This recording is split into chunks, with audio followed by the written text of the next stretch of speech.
Welcome to max academy. हम लोग trigonometry के हाइट एंड डिस्टेंस चैप्टर का सॉल्यूशन देख रहे थे। एक्सरसाइज 25 वेस्ट बंगाल बोर्ड का बुक से सम्स नंबर 1 से लेकर के 5 तक का सॉल्यूशन देख चुके थे। आज हम लोग सम्स नंबर 6 से स्टार्ट करेंगे।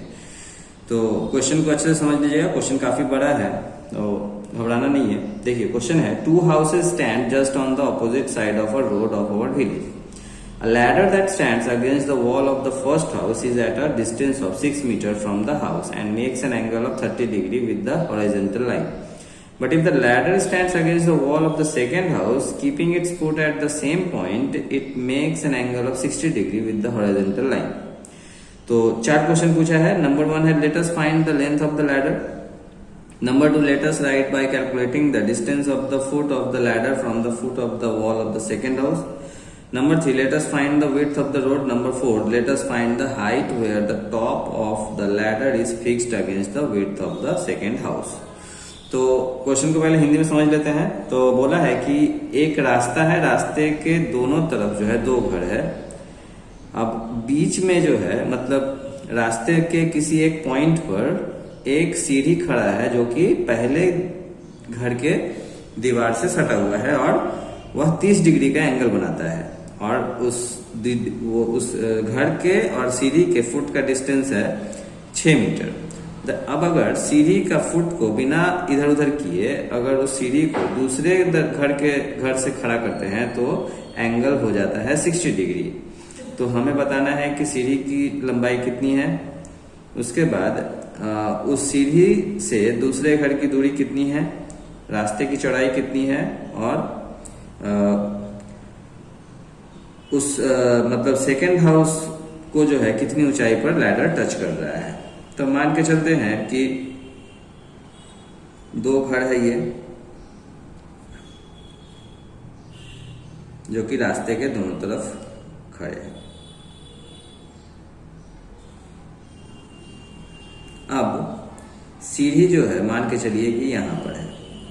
अब यहां से सीढ़ी जो है ये एंगल बना रहा है, सपोज ये ऐसे, जो कि 30 डिग्री है और ये है 6 मीटर अपार्ट। अब इसी पोजीशन पर खड़ा करके अगर सीढ़ी को हम लोग दूसरे घर के दीवार से सटाते हैं तो ये एंगल हो जाता है 60 डिग्री। तो हमें बताना है कि सीढ़ी की लंबाई कितनी है, यानी कि पहला जो है ये निकालना है। यानी कि पहले हम ABCD लिख देते हैं, ABCD E, यानी कि सीढ़ी की लंबाई यानी कि AC निकालना है पहला में। अच्छा, दूसरा में क्या बोला है? दूसरा में बोला है कि दूसरे घर के फुट से सीढ़ी का फुट का डिस्टेंस क्या है, यानी कि ये निकालना है दूसरा। और तीसरा क्या बोला है? Let us find the width of the road, यानी कि ये विड्थ ऑफ द रोड यानी कि ये निकालना है BD, ये हो गया तीसरा। और चौथा क्या है कि हाइट जहां पर जो है टच किया है लैडर ने सेकेंड हाउस को, यानी कि ये निकालना है चौथा। ये 4 जो है हम लोगों को सॉल्यूशंस देने हैं इसमें। तो देखिए, आइए देखते हैं इसका सॉल्यूशन कैसे होता है। तो इन ट्रायंगल ABC, पहले ABC लेते हैं। ABC में एंगल दिया हुआ है, angle ACB equals to 30 degree और बेस दिया हुआ है, base BC equals to 6 metre. तो हाइपोटेनियस निकालना है। तो hypotenuse AC equals to question mark, हम लोग एक सिलेक्ट कर ले रहे हैं। तो we know that हाइपोटेनियस का जो है अभी हम लोग लास्ट सम्स में ही किए थे। क्या था फॉर्मूला? आप लोगों को अगर याद है तो अच्छी बात है, अगर नहीं याद है तो एक बार जो है फॉर्मूला को फिर से लिख लीजिएगा। पाकिस्तान भूखा पैसा, हिंदुस्तान हरा भरा, यानी कि सेकेंड वाला था B/H जो कि कॉस था। तो कॉस थीटा इक्वल्स टू होता है B/H और cos 30 degree equals to base था 6 और हाइपोटेनियस था x। तो cos 30 का वैल्यू होता है sin 60 का वैल्यू यानी कि √3/2 इक्वल्स टू 6/x, और √3x इक्वल्स टू 12 और x इक्वल्स टू हो जाएगा 12/√3। अब इसको रैशनलाइज कर देंगे √3/√3, तो ये हो जाएगा 12√3/√3 इंटू √3, तो 3 से कट गया 4 टाइम्स, यानी कि 4√3 मीटर। तो पहला आंसर आ गया हम लोगों का कि find the length of the ladder.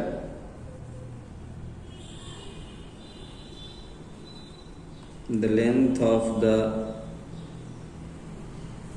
ladder was 4√3 meter. Answer. अब दूसरा पूछा था कि सेकेंड हाउस का फुट से लैडर का जो है डिस्टेंस क्या है, यानी कि सीडी निकालना है। अब देखिए, अगर हम लोगों का एसी निकल गया है 4√3, मान के चलिए 4√3 निकल गया है, तो सीई भी जो है 4√3 ही होगा, यानी कि CDE इस ट्रायंगल में जो है हम लोगों का हाइपोटेनियस दिया हुआ है और बेस निकालना है, मतलब सेम कॉस ही यूज होगा, यही फॉर्मूला यूज होगा, हम लोगों को सिर्फ जो है यहाँ पर बेस निकालना पड़ेगा। तो अगेन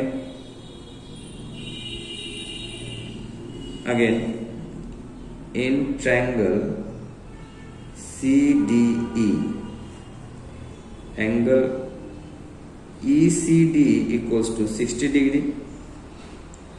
इसके बाद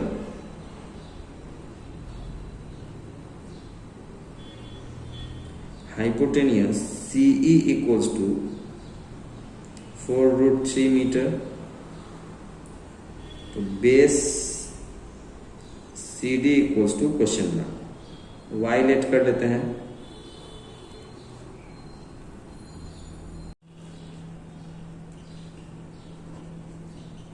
We know that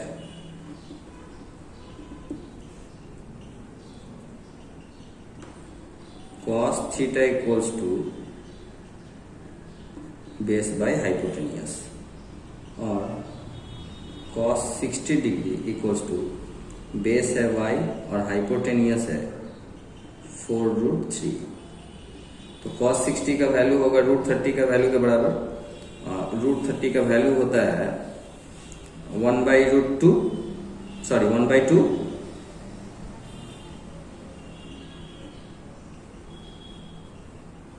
sorry cos 60 का वैल्यू होगा sin 30 के बराबर, यानी कि sin 30 का वैल्यू होता है 1/2 y/4√3। यहां से 2 और 4 कट गया 2 टाइम्स में, यानी कि y इक्वल्स टू हो गया 2√3 मीटर। तो हम लोगों का दूसरा आंसर भी आ गया है। तो दूसरा आंसर क्या होगा?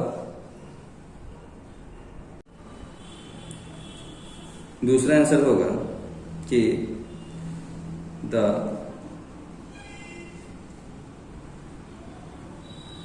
Distance from foot of second house to the foot of ladder was 2√3 metre. ये आंसर आ गया। अब 2 का आंसर निकलने पर जो है हमें 3 का भी आंसर मिल जाएगा, यानी कि therefore the width of the road equals to BD, यानी कि BC प्लस CD। अब BC जो है वह दिया हुआ था 6 मीटर और CD आया है हम लोगों का 2√3, यानी कि यहाँ पर आप लोग 2 कॉमन ले सकते हैं, तो यानी कि 3 प्लस √3 मीटर ये आंसर हो जाएगा।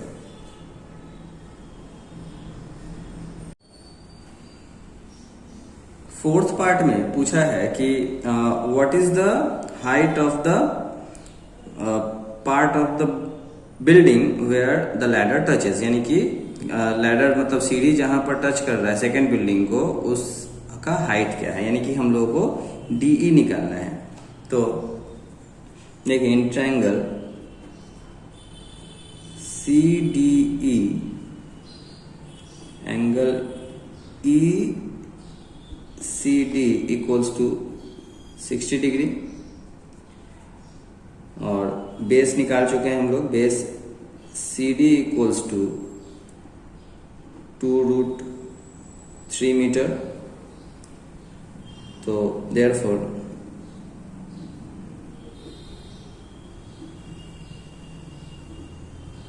परपेंडिकुलर DE इक्वल्स टू क्या होगा, अब मान के चलिए इसको हम लोग P ले लेते हैं, यानी कि लेट। तो we know that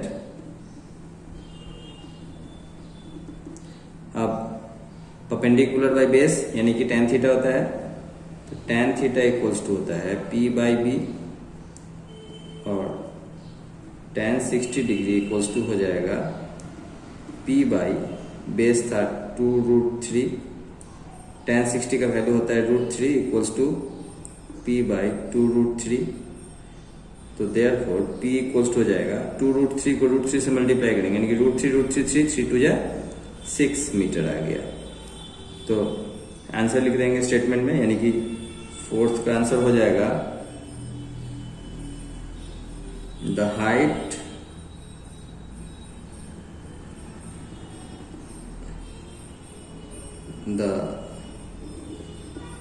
of the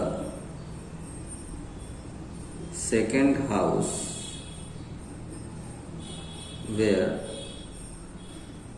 the ladder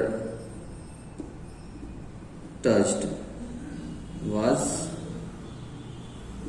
6 metre. तो इस तरह से हम लोगों ने सम्स नंबर 6 का चारों पार्ट का जो है सॉल्यूशन देख लिया आज। तो आशा करता हूं कि आप लोगों को समझ में आया होगा।